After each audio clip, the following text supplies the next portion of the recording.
Maigit 16,000 po na kalahok inaasahan po sa Run for Safe 2026 sa lungsod ng Dagupan. Para sa detalye ng balitang yan, kasama natin Idol Denise Brillante. 104.7 IFM. Report!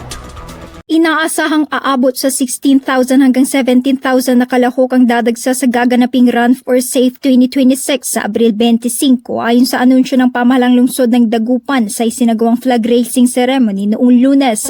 We also have the mental health na may fun run, 14,000, but we're expecting, in-expect ni Senadora Ontiveros, baka umabot tayo ng 16 to 7,000. Batay sa ulat ng LGU, tinatayang nasa 10,000 hanggang 12,000 na ang nairehistrong kalahok ilang araw bago ang aktual na fun run. Ang naturang fun run ay bahagi ng kampanya ng lungsod sa ilalim ng SafeNet o Secure and Abuse-Free Environment Network na pinalalakas ang proteksyon laban sa pang-aabuso at iba pang uri ng exploitation lalo na sa mga kabataan. Samantala, inaasahan din ang pagdalo ni Senator Risa Hontiveros upang bigyang suporta ang naturang inisyatiba. Kasama mo mula rito sa IFM News Dagupan, ito si Idol Denise Brillante Tatak. IFM IFM News. IFM News.